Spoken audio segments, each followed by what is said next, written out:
March 2nd, 2026. The Economist's Middle East correspondent Greg Carlstrom noted that Trump appears to be workshopping the causes for his attacks on Iran and his goals for the war by talking to journalists. As Midas Touch summarized Carlstrom's argument, he said, "Trump doesn't sound convinced by any of it. He's throwing spaghetti at the wall. Ultimately, I suspect he just wants to say he solved a problem that has vexed every American president since Jimmy Carter. But there's no clear idea what that looks like and no plan for how to get there. And there are plenty of possible scenarios in which Trump declares victory and leaves the region with an absolute mess." Matt Gertz of Media Matters noted today that Trump, who watches the Fox News channel consistently, appears to have shaped his attack on Iran in response to encouragement from FNC hosts. Gertz recalled that for decades, the FNC hosts Trump trusts the most have called for military strikes on Iran. Last June, FNC personalities Sean Hannity, Mark Levin, and Brian Kilmeade urged Trump to bomb Iran and then lavished praise on him when he did. Hannity said the bombing would go down in history as one of the great military victories. In the past weeks, Gertz wrote, the same figures have been urging Trump to attack, but their goal appeared to be the bombing itself.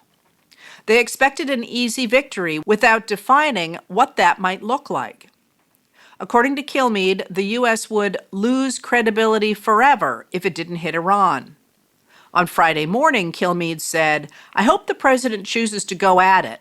We've been looking at these headlines for 47 years, and we have an opportunity to end it. And this president likes to make history."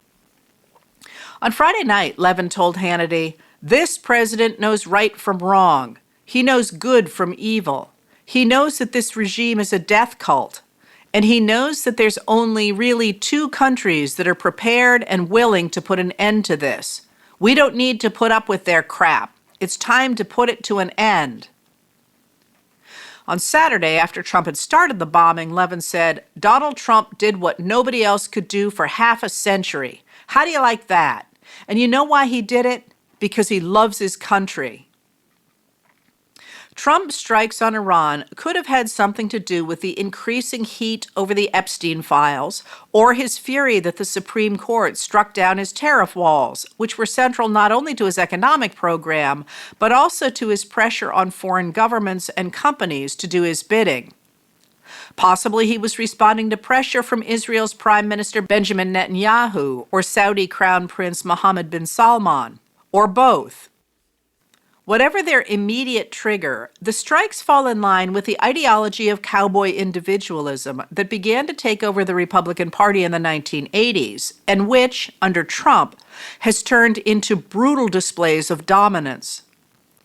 The old idea of a cowboy from rural America who cuts through the government bureaucracy that threatens his livelihood by coddling racial minorities and women has curdled into the notion that a leader can do whatever it takes, including violence, to force opponents to submit to his will. In foreign affairs, that means smashing the international alliances built after World War II. One of the crowning achievements of that international order is the United Nations, constructed to maintain international peace and security by creating organizations that could provide a forum for diplomacy and stop countries from attacking each other. The U.S. currently owes the UN nearly $4 billion in unpaid dues as Trump seeks to replace the organization with his own Board of Peace that he alone controls.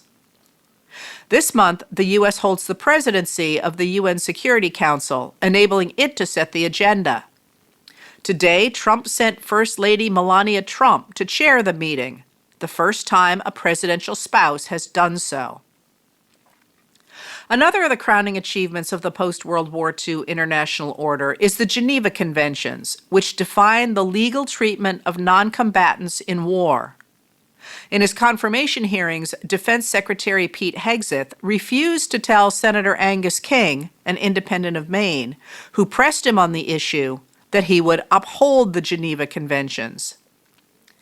In the ideology that honors violent domination, Trump's bombing Iran without regard for the Constitution or international law, when no president before him had done so, proves his strength. Hegseth illustrated that idea this morning when he said, "For 47 long years, the expansionist and Islamist regime in Tehran has waged a savage, one-sided war against America." Hegseth, who was a Fox News Channel weekend host before becoming Secretary of Defense, tried to turn the administration's military operation into a heroic stand in a silent war that had lasted for 2 generations. Claiming the U.S. attacks on Iran that started this conflagration were defensive rather than offensive, Hegseth claimed, "We didn't start this war, but under President Trump, we are finishing it." It took the 47th president, a fighter who always puts America first, to finally draw the line after 47 years of Iranian belligerence. He reminded the world, as he has time and time again, if you kill Americans, if you threaten Americans anywhere on earth, we will hunt you down without apology and without hesitation, and we will kill you. Hegseth celebrated Israel and its strikes alongside the U.S., while he condemned so many of our traditional allies who wring their hands and clutch their pearls, hemming and hawing about the use of force.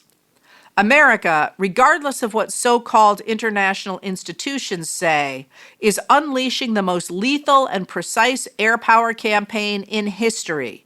No stupid rules of engagement, no nation-building quagmire, no democracy-building exercise, no politically correct wars. We fight to win, and we don't waste time or lives. In this ideology, the dominance itself is the point.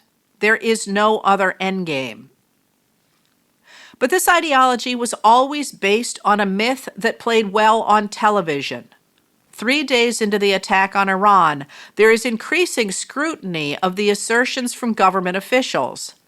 According to Dustin Voles, Alexander Ward, and Laura Seligman of the Wall Street Journal, lawmakers and experts say those assertions are incomplete, unsubstantiated, or flat out wrong. And as the conflagration spreads, taking the lives of now 6 of our military personnel, the administration is now discovering that the American people would like to know why we are engaged in what appears to be a war of choice, and why this approach to the world is better than the one that kept us safe for 80 years. Today, the State Department told U.S. citizens to leave Gulf states immediately because of serious safety risks using available commercial transportation. But many of the airports in the region are closed, some because they have been hit in the fighting. Representative Ted Lieu, a Democrat of California, posted on social media, "Dear Secretary of State Marco Rubio, you told Americans to depart now via commercial means when you know many airports' airspace are closed. You must immediately schedule U.S. government evacuation flights for the stranded Americans in danger. Maybe you should have thought of a plan first." Retired Major General Randy Manner, who is currently stranded in the United Arab Emirates, told CNN, "It seems to me that the purpose and mission have been shifting over the past few days and the past few weeks. Initially, it was to ensure that they could not continue to develop nuclear weapons. Now it's about regime change, and then there's so many things that are being piled onto the mission list, it almost seems like someone Googled it before the brief to throw everything in the kitchen sink into it. So it's a little bit disconcerting. And in fact, one of the small things that does matter to tens of thousands of people here, as well as to their families, it's a little bit disheartening and a little bit envious to hear that the BBC has announced that the UK government is actually arranging transport for the British citizens to be able to extract them. Whereas here, for us Americans, we feel abandoned. The State Departments have talked to 2 embassy personnel, 2 different embassies. They're in survival mode, quite frankly, because, as we know, the administration reduced their budgets by almost 1/2 over the past year. So this is a difficult situation for people who are not used to being in a combat situation.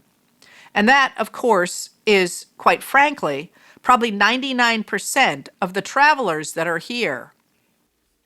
Former paratrooper and Army Ranger Representative Jason Crow, a Democrat of Colorado, also had something to say about the reality of war. I learned years ago that when elites like Donald Trump bang the war drums and pound their chests in Washington, D.C., and talk about sending troops into the ground or into combat, he's not talking about his kids. He's not talking about all of his minions' kids. He's talking about kids like me and the people that I grew up with in working class areas, rural places around the country that have to pick up rifles, jump in the tanks or helicopters, and do the tough work. Well, America is over it. America is over the $3 trillion we've spent, the quagmires of failed nation building, the sending of our sons and daughters and brothers and sisters to enrich oil executives.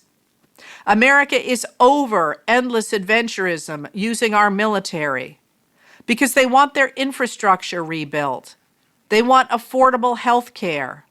They want to be able to afford groceries. They want to be able to afford a home. They want to be able to send their kids to school.